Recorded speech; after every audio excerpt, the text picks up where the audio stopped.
Hey everybody, it's Crypto Steve. I'm here today to do another Splinterlands Share Your Battle Challenge. I know I don't get a lot of people to watch this, and I hope it's not costing me subscribers, but Splinterlands has really been a great return on investment for me, along with a game that is fun. It's similar to an auto chess game is what people like to call it. It's a strategy type game where you see a rule set, you pick your monsters, you do a battle, and if you win, you instantly win cryptocurrency.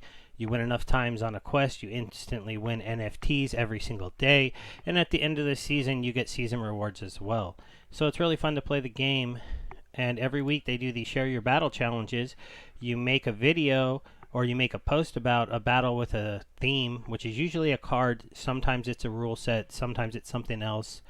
And then you feature that card, and they give you a pretty good vote, and so you get a little payout because that's the way Hive works. This is the front end I like to use, Peak D. It looks a little better, but it's all a bunch of different front ends that all run on the Hive blockchain. So we look at the card. This is a dice card, so he's a little more expensive to level. So I haven't done it yet because I don't really like him. I've already got him to level 4, and I need to push him up to at least 6 to see if the repair skill on him makes him a more usable card. He is good for high mana matches because at 7 mana, he instantly starts off here with 3 attack really quick, only at level 4. And he can be a 4 attack card, and he's kind of designed to be used with Jotun. He has Shatter, and at high level, once he gets to 4 speed, that Shatter's more usable. Here at 3 speed, and even here at 2 speed, I don't like Shatter at these speeds. The character attacks late in your attack cycle unless you're using a lot of slow cards, and so then the armor has already been pegged away, and you're going to see some examples of that in my battles. I do think that the card can be useful once it has repair on it, but Fire doesn't have a ton of cards. Their best tanks don't have armor, so I'm not really sure I love that, because if we look at the Fire team, and let's go ahead and add Untamed. So this tank has armor, but your big legendary tank doesn't have armor. There are cards that can give people armor. If we look at these cards, none of these ones have armor really, except for, well, this is nice. You do have a Void Armor Big Mage that you could use him with, but that's a 11 and a 7, so that's only really, really high mana games. You can do that combo. Promo, you got a 9 cost tank, so same, but no armor there. And then in beta, you do have a couple tanks with armor at higher levels. I'll go to my alpha cards because they're a little bit higher level. So you've got the Serpent of the Flame and the Slithering Serpent, or Splinter Team. I'm just not gonna. We're going to move on. But he has armor. He's a really good card, actually, but really low life, so mages can take him out. This one has a lot of life, but very low attack for 6 cost, though it does have poison and retaliate. So this card's better than people think. I wouldn't mind maxing this out on the alpha, but I haven't quite done it yet. Let's go ahead and get to the battles. We'll get through these kind of quick. I got my family outside, and they're probably, wanting me to come back. So I do have the Explorer title now. I got 2 tracks today in the sale. That was pretty cool. I was in a team that guaranteed I would get them. So let's go ahead and bring up the first battle. I did get my wins pretty easily.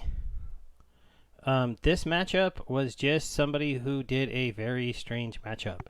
As I said, the card isn't super leveled, and you would think maybe with this setup I might get to break some armor, but I threw him in there in a match he wasn't really necessarily meant to be in. It's super sneak, but it is archers can attack from the front row, so if he ends up here, he's going to be in a good spot. So one of the things I went for whenever I play Super Seek, I like using a front row guy with heal, because it's usually a one-on-one fight, and if you can heal and keep yourself alive and win that one-on-one fight, it gives your team an advantage. Obviously, you want a good card with Thorns, Dodge, and half melee damage.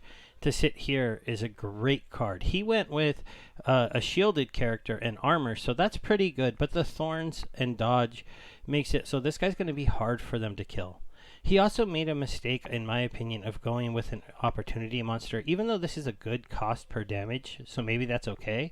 But if he was hoping for this card to come and kill my dwarf, it's not going to do it because sneak will override your opportunity in a super sneak match. So remember that. So this guy is going to be a lot of problem for him sitting there and just blasting away at these second row monsters. Also, the chicken in the front row, I don't understand that completely. I mean, it does take a hit from this guy. And I do have the 1 armor here with a character with repair. You can see kind of how this character would repair that armor for me, which would be nice. And then I could have put something else here. But we'll go ahead and watch the battle really quickly. And then we will... I'll show you one more where the card's a little more useful. Now you will see a kind of interesting combo here. I did lose my armor because he does have a rust right now on this character.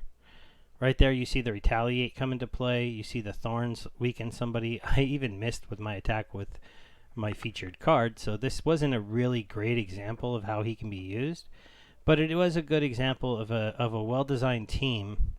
I had 2 characters with armor near the back row. I was going to be able to repair that armor, and even though our cards are decently leveled, this was a really dominating win. It didn't even come to be a close match. And while this card didn't do anything to help my team spectacularly, it didn't hurt my team either.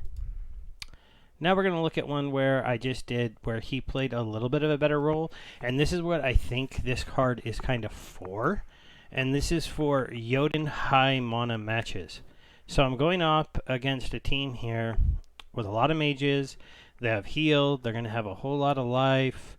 This last card here was kind of an interesting play. I'll show you why. There's no super sneak. So he's really putting that there, hoping that he's going to get some retaliates. I don't really know.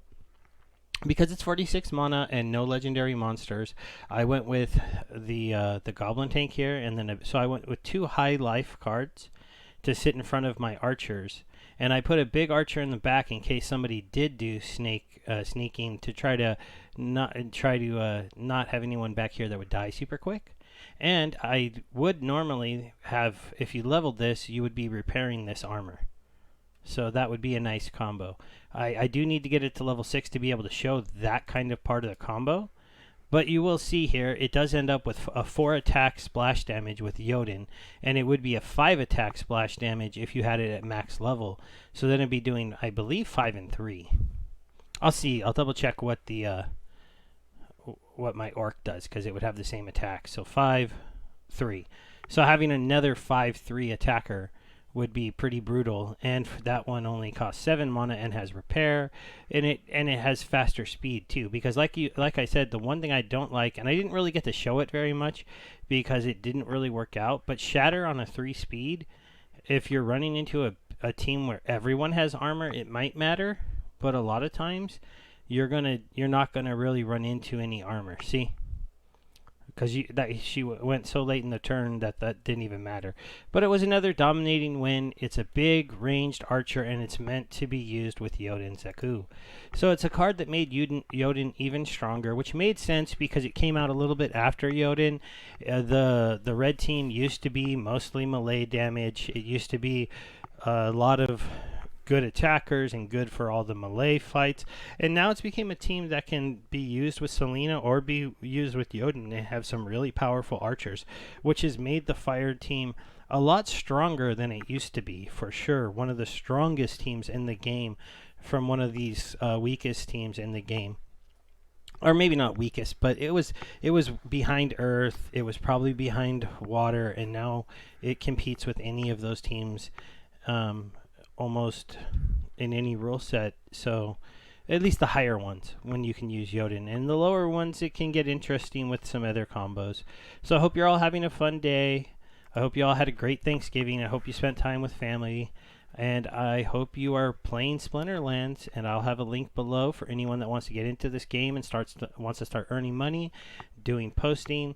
It does take some investment. I'm not going to lie about that. You're going to have to put in probably at least like $100 or $200 to get your team to a point where it's going to be able to farm good rewards, but you will get that money back over time currently. I do that quite frequently. I put a few $100s in, upgrade my decks, and then farm that $100 over, say, a month or 2 months, depending on how I do in tournaments.